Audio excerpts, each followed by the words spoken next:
pergunta deveria ser feita ao contrário. A pergunta devia ser: o que pensam a comunicação social dos ex-presidentes de câmaras municipais? E ele pediu uma garantia de que eu iria dizer a ideia dele, portanto, a pergunta feita ao contrário. Mas pronto, passando este tema, já sabem que depois vamos fazer chegar as perguntas. Passamos a palavra então ao Sr. Paulo Cunha, ex-presidente da Câmara Municipal de Famalicão e deputado do Parlamento Europeu. Bom, antes de mais, bom dia. Deixem-me felicitar a ADIR por esta iniciativa. Agradeço o convite para aqui estar e dar uma nota. Eu tenho uma limitação de tempo, um compromisso, lamentavelmente um funeral, onde não poderei deixar de estar presente muito em breve. Bom, eu tenho uma perspectiva sobre comunicação social regional local em três momentos, se me permite. Um momento como cidadão, num território aqui bem próximo, Vila Nova de Famalicão, que desde muito cedo tinha o hábito de ler comunicação social regional local, não só em regime de porte pago que recebia. Os meus pais sempre foram assinantes da comunicação social, concretamente local. E, portanto, antes de iniciar funções autárquicas, eu tinha uma perspectiva sobre a comunicação social regional local. Houve um segundo momento, que foi o momento durante o qual exerci funções autárquicas e a que se destina concretamente a pergunta, mas já há um terceiro momento, que é o momento posterior ao exercício de funções autárquicas, não todo, mas parcialmente ele ocupado, meio dúzia de meses, no exercício de funções no Parlamento Europeu. Bom, eu procurei que a minha resposta sintetize estas três dimensões. Eu tenho um imenso respeito, eu vou usar a expressão carinho, pela comunicação social regional local, e uso a expressão carinho porque, ao mesmo tempo que sei o quanto ela é essencial, reconheço o quanto ela precisa de apoio. E não é verdade que precisa só de apoio dos autarcas, precisa de apoio da comunidade.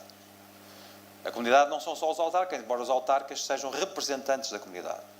A comunidade são as famílias, são os cidadãos, são as empresas, são as instituições do âmbito associativo, e todas, porventura, incluindo os autarcas, não têm feito tudo o que está ao seu alcance para proteger esta dimensão da comunicação social, ignorando, uns ignorando a sua essencialidade, outros convencidos de que esse apoio não é essencial para que eles permaneçam.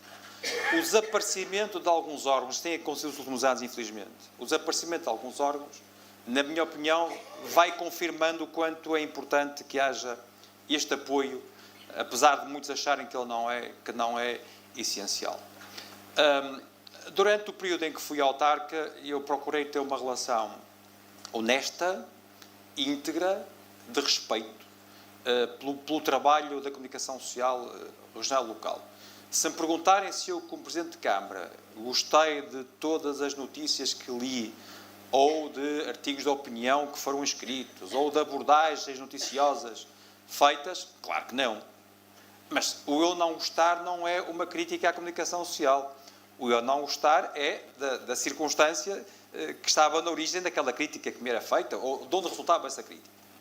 Mas estão aqui no auditório jornalistas ou responsáveis de comunicação social com quem trabalhei. Eu nunca fiz um telefonema a um jornalista. Nunca fiz. Sempre achei desrespeitoso fazê-lo. E, portanto, guardaria para mim circunstâncias que porventura pudessem não merecer a minha concordância. Porque, no fim do dia, havia sempre da minha parte um ato de compreensão do que estava a acontecer.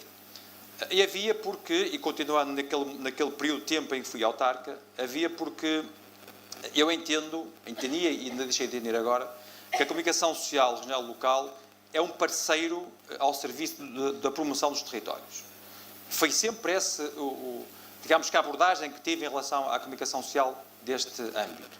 E parceiro necessário, útil, uma ferramenta, eu tenho que usar esta expressão, uma ferramenta muito relevante de promoção do território, na exata medida em que a forma como o território é noticiado ajuda, por um lado, a criar uma sensação de algum conforto, de algum bem-estar da população, porque conhece as medidas que estão a ser implementadas nesse território, mas ao mesmo tempo que possa sair no exterior, e a era digital permitiu que nós pudéssemos chegar a outras comunidades, nomeadamente à diáspora, e é bom nós esquecer a diáspora, a relação que a diáspora tem com a comunicação social regional local, e essa diáspora, curioso que, ao contrário do que podia parecer, é que está no nível internacional, podia fazer-nos pensar que é nesse patamar internacional de comunicação onde nós devemos estar presentes como deputados ao Parlamento Europeu.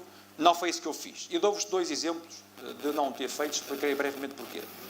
Eu sou, desde há uns meses esta parte, escrevo em comunicação social regional, no meu distrito que é Braga, nos 2 jornais impressos regionais do distrito de Braga, e o meu primeiro ato, enquanto deputado ao Parlamento Europeu, no exercício de uma prerrogativa que temos, que é convidar pessoas e entidades ao Parlamento Europeu, o primeiro ato foi convidar órgãos de comunicação social do meu distrito para, segundo alguns critérios, para estar presente no Parlamento Europeu. Foi o meu primeiro ato enquanto deputado ao Parlamento Europeu, no exercício do poder de convidar entidades.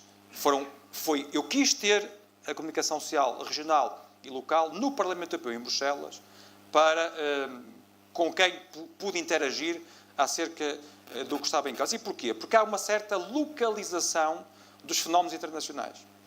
Ao contrário do que podia parecer, que é quanto mais global é a ação política, mais global é o meio que se usa, o que está a acontecer hoje não é isso.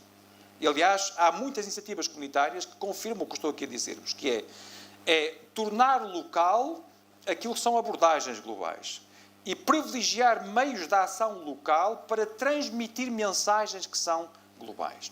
Esta é uma tendência que eu acho que no médio prazo trará um contexto de oportunidade à comunicação social, regional e local. E, portanto, para dar aqui uma linha daquilo que é uma ação que eu desempenho neste momento, que foi posterior à intervenção autárquica, mas... Tanta fiscalização, tanta...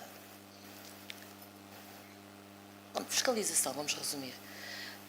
Como vê, sendo ex-autarca, a usurpação de funções das câmaras municipais relativamente à nossa profissão? Eu vejo tudo que seja usurpação de funções, vejo com preocupação. E com franqueza acho que é preciso melhorar a regulação deste setor. Não tive a ocasião de cruzar com o Sr. Secretário de Estado. Cruzei, mas não cruzei, foi para falar sobre esses temas. Mas acho que a regulação ajuda. Às vezes há uma ideia de que quanto mais regulação, pior. Eu acho que o setor tem que ser protegido. Sinceramente, acho que tem que ser protegido. E a regulação é uma forma de o fazer. Não estou aqui a tornar implícito nenhuma crítica à entidade reguladora da comunicação, à ERC, não é isso. O que eu acho é que é preciso ir mais longe do ponto de vista da criação de normas, da criação de regras, sobre como intervir e como proceder.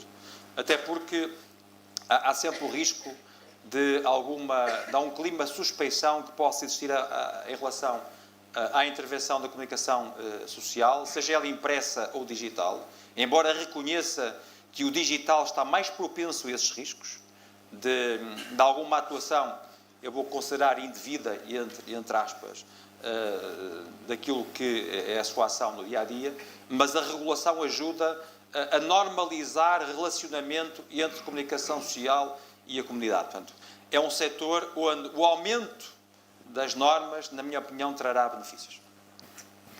Dada que não temos já muito tempo, penso que já me estou assim a fazer sinais, não sei se queriam seguir para as perguntas e respostas. Tem alguma coisa preparada? Não me digam que não têm perguntas. O almoço está a imperar. O almoço está aí. Mas aqui, já me deram aqui umas perguntas ali ao entrar. Assim que vamos demorar na mesma, é melhor serem vocês. A sério, não há perguntas? Está ali uma questão. A outra, daquele lado. Elas estão os ali. 3.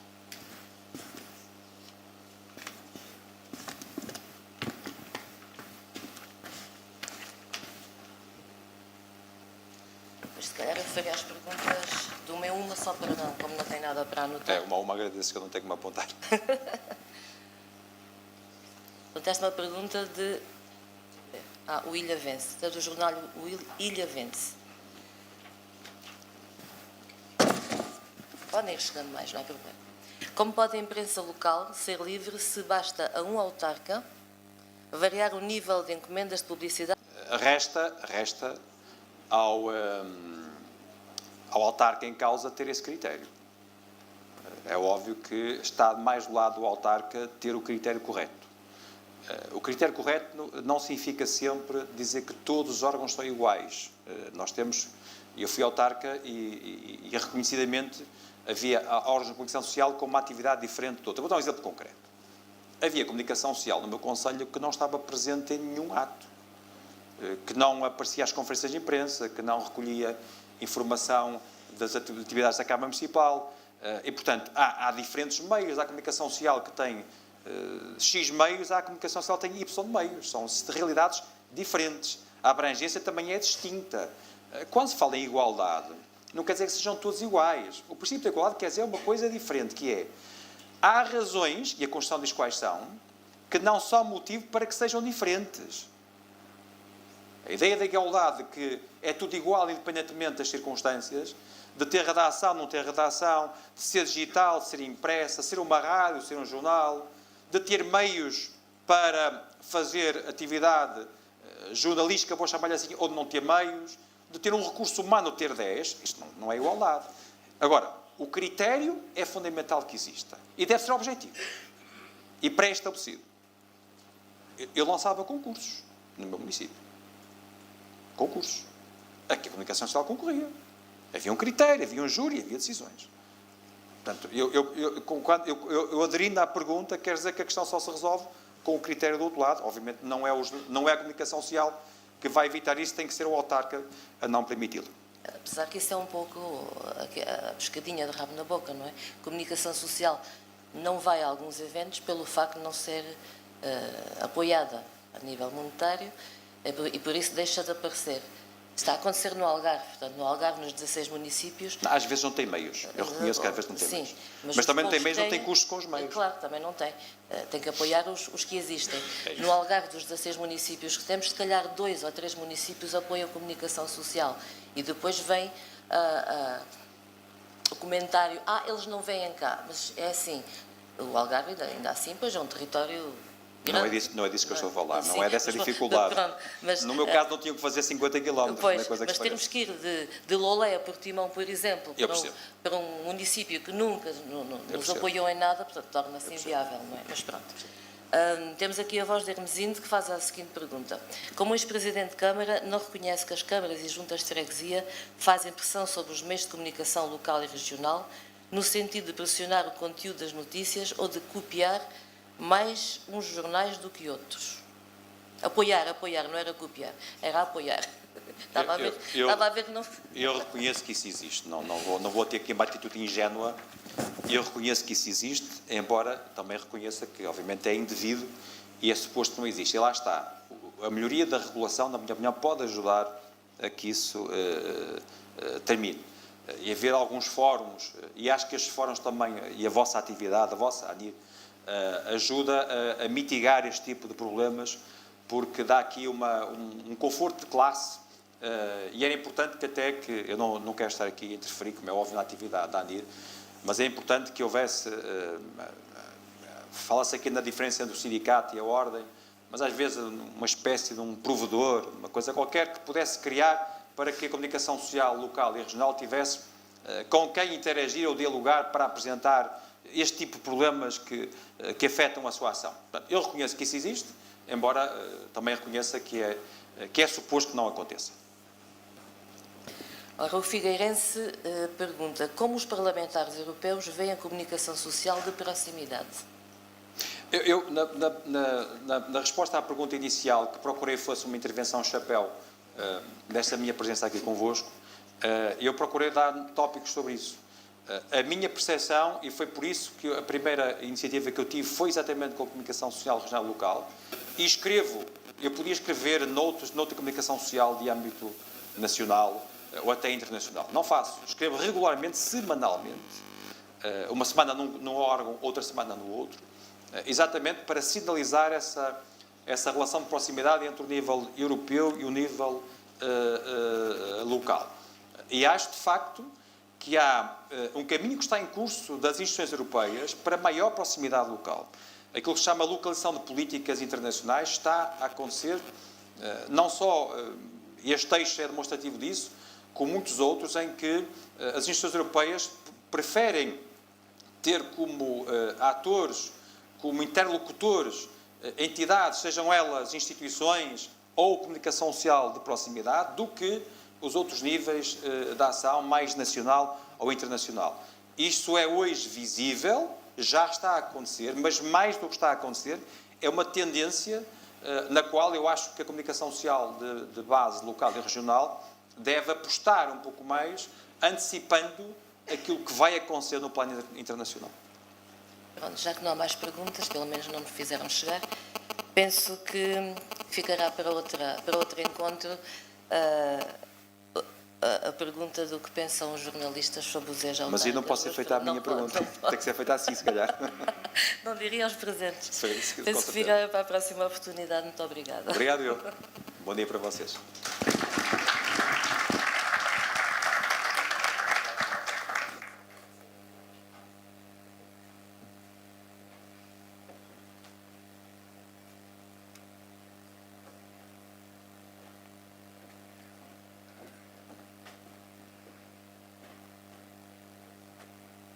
Na impossibilidade de estar presente amanhã no painel com os grupos parlamentares, a senhora deputada Joana Mortágua, do Bloco de Esquerda, fez questão de estar presente, gesto que nos sensibiliza.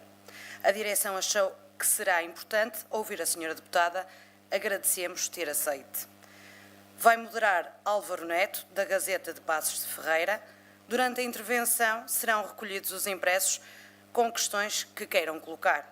Seguir-se-á o almoço no hall deste auditório e os trabalhos retomarão logo de seguida.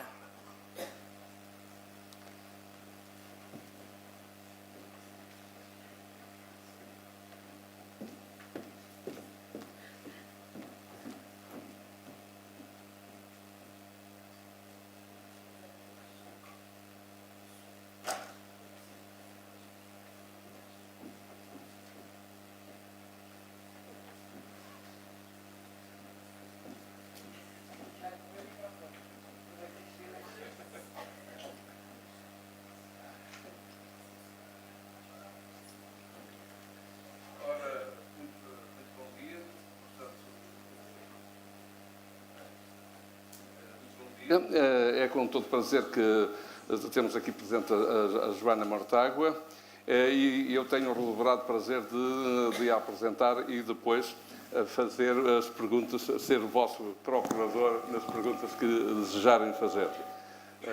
Joana, tem a palavra.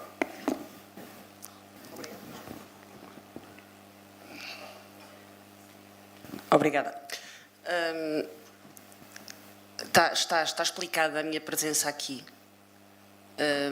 Eu queria assegurar que a versão é correta. Eu não posso estar amanhã.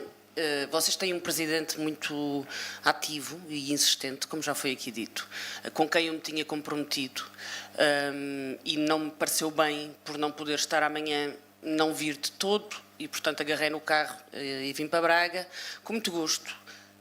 Para estar aqui, não contava intervir, mas intervindo terei certamente algumas coisas para dizer.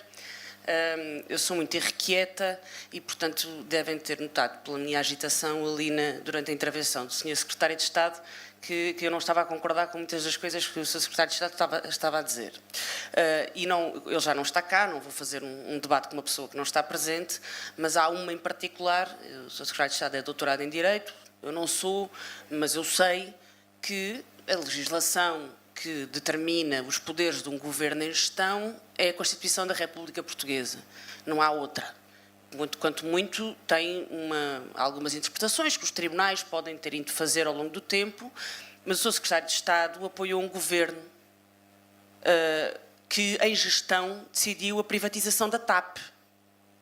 E, portanto, sabe perfeitamente que a legislação por si só não impede este governo, ainda que em gestão, de tomar um conjunto de decisões que politicamente não se comparam com e que só dependem do lançamento de um concurso, coisas que são perfeitamente que decidem e, portanto, o secretário de Estado é parte de um governo que está em gestão, mas não vale a pena esconder os fracassos da governação atrás disso.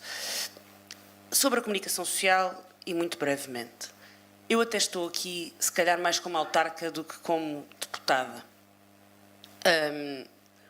porque faz-me uma imensa confusão, e sempre fez, que tenha tanta facilidade em comunicar com o país enquanto deputada e tanta dificuldade em comunicar com os almadenses enquanto vereadora.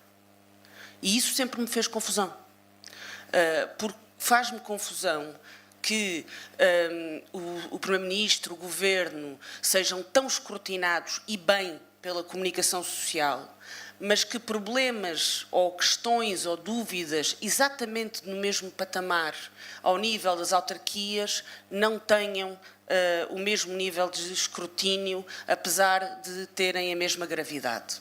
Um Presidente de Câmara que tenha as mesmas dúvidas, que suscita as mesmas dúvidas, por exemplo, que agora se suscitaram em relação ao seu Primeiro-Ministro, independentemente das suas conclusões, dependendo da Câmara que seja, não teria o mesmo escrutínio, porque não há imprensa que possa fazê-lo e porque os jornalistas são os primeiros fiscalizadores democráticos que nós temos. E o jornalismo de investigação, em particular, é raro na imprensa regional e local, porque é uma coisa que custa dinheiro e é uma coisa que até os grandes grupos de comunicação, até nos grandes grupos de comunicação, começam a escassear precisamente porque sai caro. E este escrutínio democrático sai caro, mas é necessário. E, portanto, parece-me que nós temos que pensar as formas de apoio da comunicação local e regional. Nós apoiámos algumas que este Governo propôs, sugerimos outras. Enquanto Bloco de Esquerda, tínhamos propostas sobre propaganda institucional, publicidade institucional, tínhamos propostas para criar novas obrigações de publicidade institucional ao nível da Santa Casa da Misericórdia, dos jogos e dos avisos sobre os jogos. Não vou prolongar-me muito sobre isso, porque amanhã no debate o Bloco estará representado, apesar de não ser por mim, mas queria dizer uma coisa que já foi aqui dita e que para mim é importante, que é um grupo de Facebook não é um jornal. Uma página de Facebook não é um jornal. E um boletim municipal não é um jornal. E a verdade é que as páginas de Facebook e os boletins municipais estão a começar a substituir a imprensa local. E, portanto, eu entendo que para alguns presidentes de Câmara é muito mais interessante ter um boletim municipal com grande tiragem e distribuição gratuita do que um jornal que lhe morde os calcanhares. Eu percebo isso, mas para a democracia é muito, muito mais danoso este cenário. E, portanto, nós temos, de facto, que conseguir criar métodos de apoiar a comunicação social que não as façam depender nem dos presidentes de Câmara, nem dos poderes económicos. E a única forma de fazer isso é criar regras transparentes de apoio à comunicação social.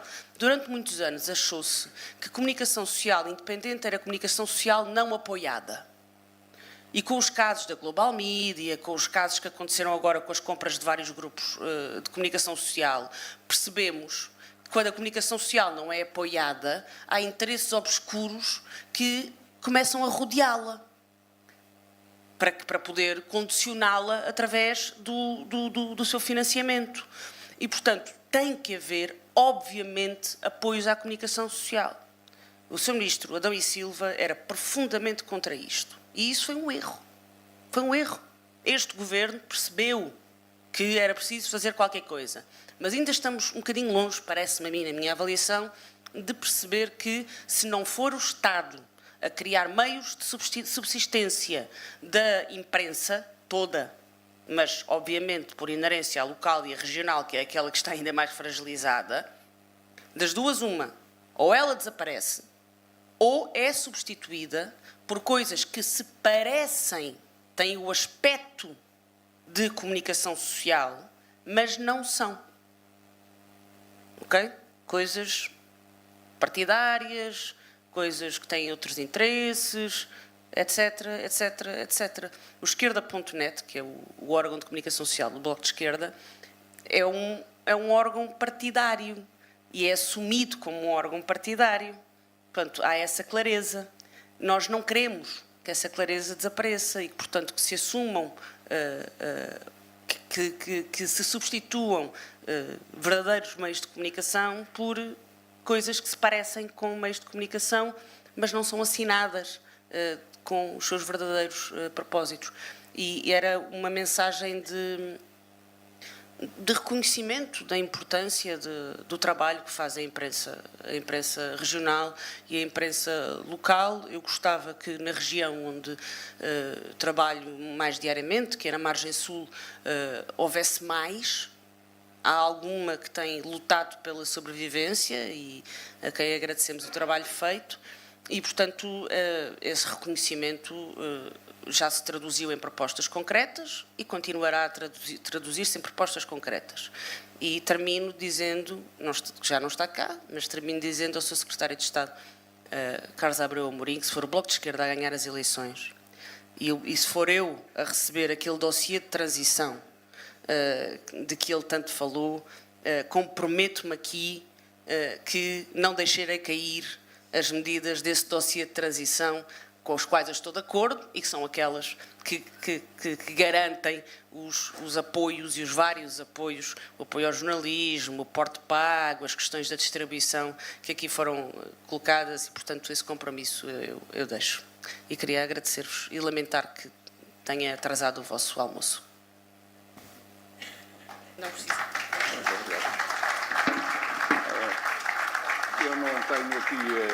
Eu não tenho aqui perguntas. Agradeço que me se forneçam. E já agora aproveitava este intervalo para dizer que esta ideia que a Joana Mortágua lança, que o Estado é que deve assumir a responsabilidade da garantia da subsistência dos órgãos de comunicação social, porque ele é um serviço público, temos de perceber, temos de partir da ideia do serviço público e, atenção, que já está a ser assumido em países da União Europeia, portanto não vai ser nada de esquisito, porque a França faz isso. A França financia com largos milhões a imprensa francesa, que tem posições contrárias.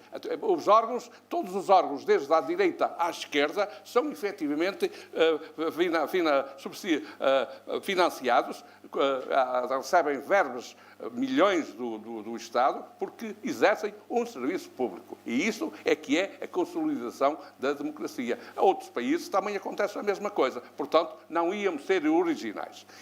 Portanto, eu entendo já agora aproveitar o facto da Joana ter referido isso, será esta uma ideia que nós devemos espalhar, que devemos exigir em todas as instâncias, porque, efetivamente, nós temos, se defende a democracia, se está constantemente a dizer isto, a tirar a democracia para o lado, e então esta é uma das coisas que nós garantimos, de certeza, a comunicação social garante, efetivamente, contribuir para que a democracia se fortaleça. E, portanto, é preciso ser considerada como um serviço público. Uma ideia que nós devemos fazer passar. Muito obrigado. Agora, Paulo Simões, de Albergaria, se não me engano.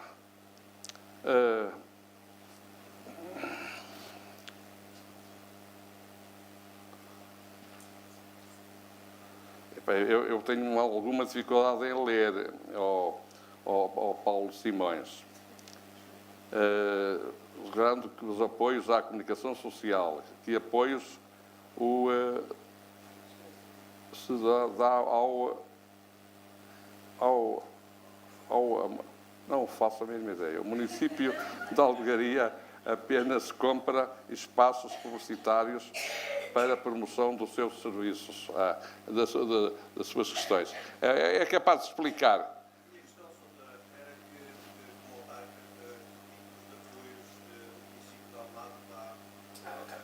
Está bem. Passo.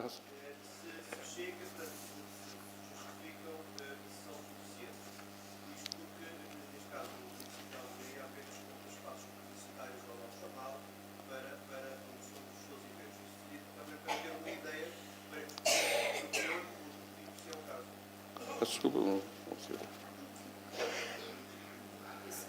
A seguir era o Agostinho Duarte Ribeiro, o jornal Novo Regional de Valongo.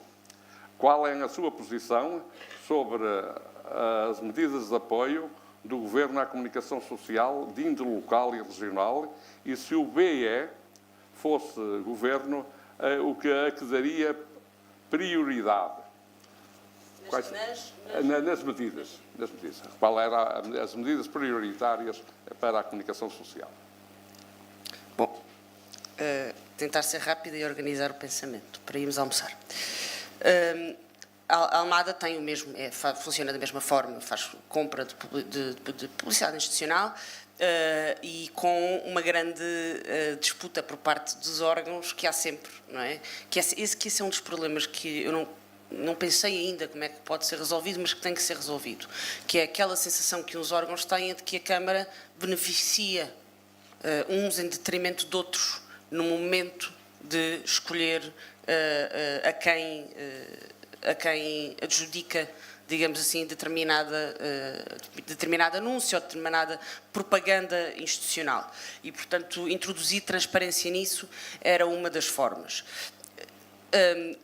O problema da publicidade institucional é determinante nesta questão, parece-me a mim, porque é a forma mais transparente de distribuir o apoio do Estado por todos, sem haver dúvidas de que se está a beneficiar este ou aquele, ou esta linha editorial, ou aquela linha editorial. Agora, para isso é preciso, número um, que haja, e nós apoiámos muito a ideia de que tudo o que tem a ver com fundos europeus deve ter essa obrigação também, porque é uma forma de financiar a imprensa. Depois também não queremos que a imprensa local e regional também tenha tantas obrigações que às tantas tenha que acrescentar 20 páginas e gastar papel que não há só com isso. E, portanto, também estivemos de acordo com a possibilidade de agora com os meios digitais encurtar o espaço que isso ocupa e de facilitar isso. Agora, o que não há é um meio transparente de distribuição da publicidade institucional. Já foi aqui colocada a questão das agências e não parece que isso seja a forma. E depois há outro problema, que é a ERC tem imensas, vão ter a oportunidade de perguntar isso à Presidente da ERC, já falei com ela sobre isso várias vezes, tem imensas dificuldades em gerir este processo, porque não tem recursos suficientes para gerir este processo e tem que gerir, porque ele tem que ser transparente e alguém tem que ter a função de o controlar e quem tem é a entidade reguladora da comunicação social. E, portanto, tem que se criar outro instrumento mais transparente, não sei, que possa ser verificável, pode ser uma plataforma que esteja disponível online, em que qualquer pessoa pode consultar a distribuição da publicidade institucional. Quando digo qualquer pessoa que não, sem ir à procura e sem ter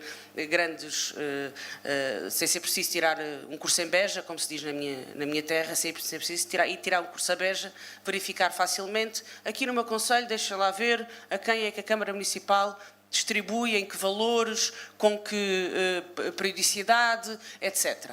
Se isso fosse verificável por todos nós, se calhar as próprias câmaras, como autoprevenção de suspeitas deste tipo e autorregulação, até tinham um certo cuidado e eram elas próprias mais, digamos assim, mais igualitárias na forma de tomar estas decisões. O mesmo em relação ao Governo, o mesmo em relação a tudo o que é do Estado.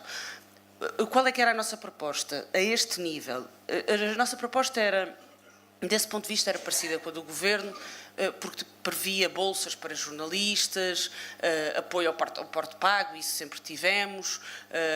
Acho que a questão da distribuição é uma questão que tem que ser vista e provavelmente as autarquias vão ter que se meter ao barulho nisso, porque as autarquias têm cada vez mais competências e têm cada vez mais recursos e, portanto, não há razão para que não se ponham também ao barulho nesta questão. Deviam ser as primeiras interessadas em que houvesse comunicação social pululante nos seus conselhos. Em relação à propaganda institucional, a nossa proposta era que houvesse avisos institucionais sobre a questão do vício do jogo, já que não há outras medidas para controlar a publicidade enorme que existe ao jogo online, a publicidade enorme que o próprio Estado faz ao jogo, sem consciência de que isso é um problema social enorme, que está a crescer, as raspadinhas e o jogo online e a forma como isso está a sugar os rendimentos das pessoas mais pobres, no sonho de que... Bom, mas eu não vou entrar nessa discussão. Mas já que é um problema social tão grande e não se consegue controlar, pelo menos que o Estado ganhe consciência de que esta não é a forma de financiar tanta coisa como financia, pelo menos que tenha uma contrapartida e que a contrapartida possa ser, já que pagam publicidade do jogo, que paguem também publicidade institucional sobre o vício do jogo e que a paguem à comunicação social regional e local. Era uma forma que nós tínhamos proposto de aumentar essas fontes de rendimento. Tínhamos propostas também sobre o acesso à Lusa, nisso também estávamos de acordo com o Governo, mas a nossa proposta era que o acesso gratuito à Lusa tivesse como contrapartidas a manutenção do trabalho de jornalistas, ainda que esse trabalho pudesse ser apoiado ou financiado, mas que o acesso à Lusa fosse um complemento e não uma substituição do trabalho dos jornalistas, e para isso é preciso garantir que há financiamento suficiente para postos de trabalho e acho que estas eram as principais. Tínhamos outras questões, mas acho que estas eram as principais. Ainda temos aqui mais duas. O Nuno Soares, do jornal TUC. Como é que o Estado pode efetivamente regular um setor jornalístico e de comunicação social se legalizou 6 estações de rádio nacional e permite que hoje existam 20, que para que isso aconteça tiveram de matar dezenas de estações locais? A ERC sabe e, obviamente, nada faz. E porque a lei permite. É esta. A segunda, a outra pergunta, é uma coisa que é fácil. Aqui Manuel Isaac Correia, do Alto Alentejo, põe esta questão. Isto que ele põe, que ele lança aqui, já existia. Já existia. Existiu durante muitos anos e foi suprimida. Relativamente ao financiamento da comunicação social, considero que a publicação obrigatória de numerosos editais, nomeadamente execuções fiscais, astas públicas e de insolvência, minutas de constituição e extinção de empresas, anúncios de recrutamento de entidades públicas e de entidades prestadoras de serviços do Estado, IPSS e outros, bem como os concursos públicos de fornecimento, etc., Assembleias Gerais de entidades subsidiadas, o IPSS e outros.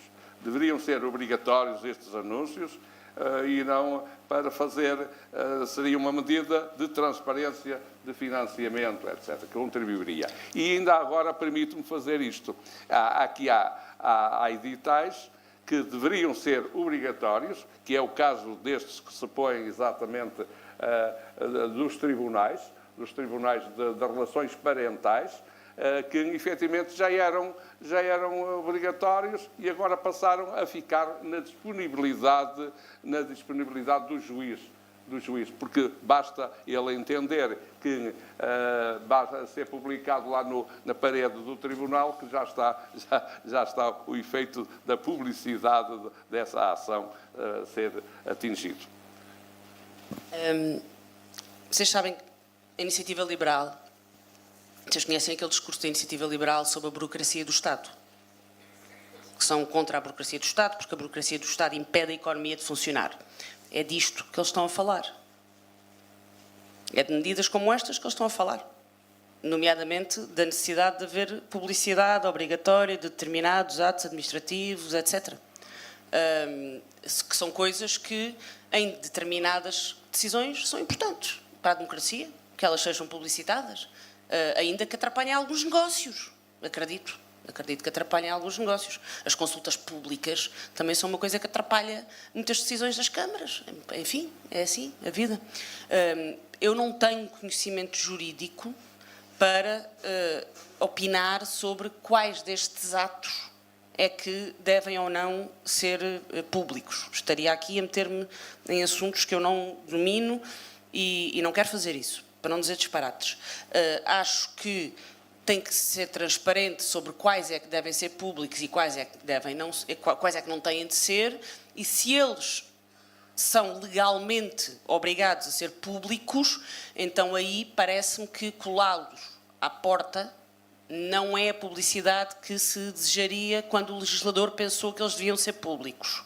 E, portanto, neste raciocínio, parece-me que se a publicidade é obrigatória, ela deve ser divulgada, deve ser feita em sítios de ampla divulgação. Se ela não é obrigatória, então não é obrigatória. Agora, se ela é obrigatória é porque é necessária, se é necessária, deve ser feita em sítios de ampla divulgação. Se ela for enorme, voltamos àquele problema de muitas páginas de editais, e ninguém quer ler um jornal com muitas páginas de editais, e, portanto, isso tem que ser também simplificado, e hoje em dia as páginas online dos jornais, dos meios de comunicação, também podem servir para isso, e a internet é um sítio de publicidade como outro qualquer. A outra questão que tem a ver com a regulação é a questão do $1 milhão. Ninguém tem uma resposta para... melhor, não é, para a questão da rádio alguém há de ter, não sou eu, não sei como é que essa decisão foi tomada. Para haver 20 que estão licenciadas, ou melhor, haver 20 licenciadas com menos licenças do que aquelas que estão licenciadas. Acho que no fundo era isso que estavam a colocar. Lembro-me quando instalou o caso da Global Media, um dos problemas era precisamente a licença da TSF e as condições da licença da TSF e se esse negócio era válido ou não em relação à TSF. Como é que era possível que um fundo das Bahamas, que nós agora sabemos que pertence a Álvaro Sobrinho e que foi intermediado por Luís Bernardo, muito haveria a dizer sobre todas estas questões, mas como é que é possível que um fundo nas Bahamas, sem cara, sem nome, sem nada, fique detentor de uma licença de uma rádio nacional, no caso a TSF. E, portanto, parece-me, como é evidente, a partir do momento em que a ERC... Estou a usar o caso da Global Media porque é um caso que eu conheço bem, ao contrário de outros, porque estive a acompanhá-lo, eu não acompanho a comunicação social há muitos anos, foi só nesta legislatura, qualquer um de vós é mais especialista na matéria, de longe, do que eu, mas parece-me que, a partir do momento em que o regulador não consegue impedir um negócio como este da TSF, é porque alguma coisa está errada. Alguma coisa está errada. E, portanto, acho que isso tem que ser uma coisa que tem que ser discutida, tanto do ponto de vista legal como do ponto de vista de recursos, porque neste momento é impensável que a ERC consiga dar conta do terreno de guerra em que se transformou a comunicação. Não quer dizer a comunicação social, é a comunicação, ou seja, há tantas tentativas de veicular fake news, há tantos falsos jornais, tantos falsos sites de notícias, tantos falsos qualquer coisa, que de facto é muito difícil a ERC dar conta de regular isto tudo e isto tem que ser repensado. Era uma das coisas que se ia repensar no novo Código da Imprensa e tem que ser repensado, porque as redes sociais não são consideradas imprensa para este efeito, mas elas muitas vezes divulgam informação e conteúdo que é divulgado como se fosse informação jornalística, não sendo. E aí o regulador não tem mão, porque não tem poderes legislativos, ninguém lhe deu poderes para poder agir sobre determinados... A lei que regula a imprensa está feita para jornais escritos, rádios e coisas que da época pré-internet. E mesmo assim já não dava conta. Portanto, veremos como é que no futuro isso se faz. Mas parece-me que é importante, até porque, como eu disse há pouco, e isto é intuitivo, não tenho nenhum estudo que o comprove, mas parece-me que as primeiras vítimas da difusão destas coisas de grupos de Facebook e de páginas de Facebook substituírem imprensa é precisamente a imprensa local e a imprensa regional. Qualquer um entra no Facebook e vê, abre um grupo ou uma página que se chama Notícias da Amareleja, para usar a minha origem alentejana. Está aí o Raul Tavares. Notícias da Amareleja, página no Facebook. Pronto, e as pessoas vão lá informar-se, não é? A página chama-se Notícias, e as pessoas vão lá saber as notícias da Amareleja. Mas aquelas notícias não foram feitas por jornalistas, aquele grupo chamado Notícias da Amareleja, que se calhar até se apresenta, o grupo não existe, atenção, que se calhar até se apresenta como sendo um site de notícias, até pode ser bem intencionado, é alguém que gosta de dar notícias e vive na Amareleja, mas também pode ser mal intencionado. E a ERC não tem nenhum poder, se esse site se apresentar como se esse site for uma página de Facebook, a ERC não tem nenhum poder de intervir aí. É complexo. A questão da regulação no século XXI, com tudo o que a internet permite, é muito, muito, muito complexo. Como é que se protege a liberdade de expressão e, ao mesmo tempo, se regula os limites, se regula a qualidade da informação. E eu só conheço uma forma de fazer isso, que é garantir que tudo o que é apresentado como informação jornalística tem como origem um jornalista. E garantir que nós não mudamos as obrigações que temos em relação e o código que regula o trabalho jornalístico. Porque aí isso nós controlamos, não é? É informação aquilo que foi produzido por um jornalista. É um critério, parece-me ser um critério razoável. E, portanto, não diminuir as obrigações que nós impomos ao trabalho jornalístico significa pagar-lhes salários decentes e tentar que haja capacidade de contratar jornalistas em número suficiente para sobreviver a esta tentativa de grande substituição das redes sociais pelos órgãos de comunicação social. Para que pelo menos quem se quer informar por eles possa ser. Atenção, há muita gente que vai continuar a informar-se pelo Facebook. E isso é o nosso tempo. É a vida, é o nosso tempo. Mas, pelo menos, para quem quiser informar-se pelos meios de comunicação, poder ter um meio de comunicação onde se informar e não ser obrigado a informar-se pelo Notícias da Amareleja. Metafórico. Muito obrigado. Queria...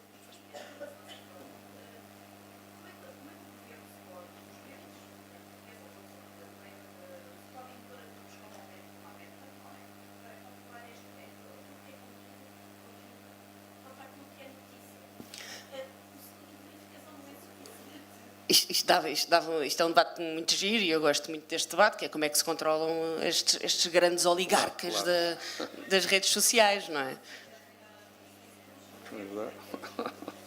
Claro, é preciso fazer leis que determinam o que é que eles podem e o que é que eles não podem fazer.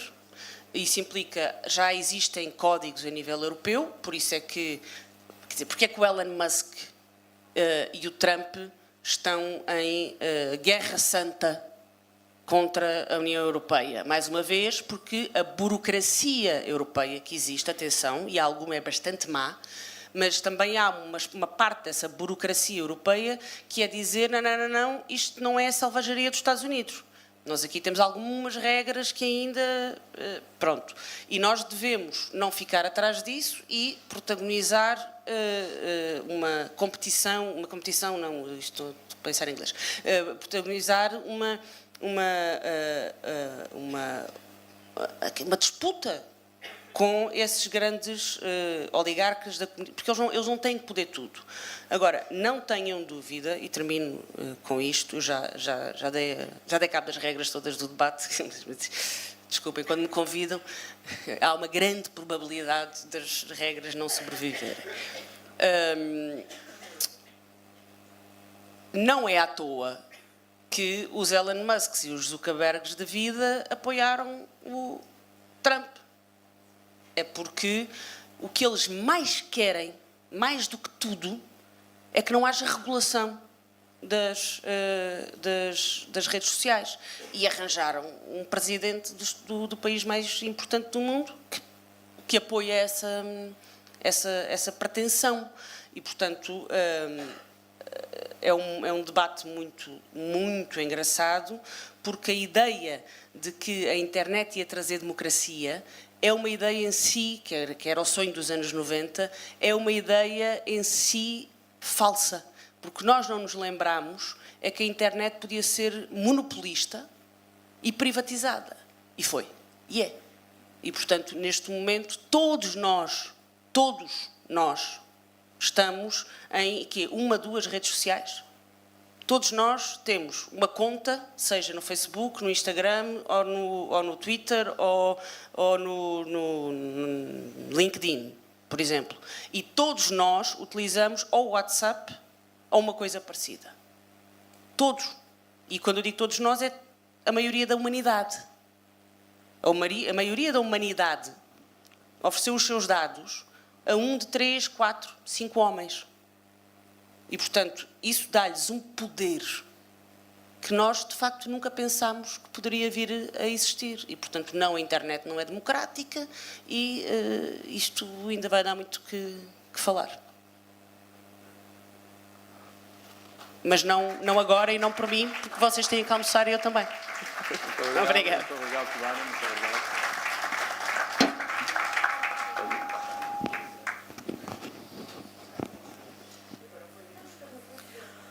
Ora, e os trabalhos retomarão por volta das 15 horas. Até já, bom almoço.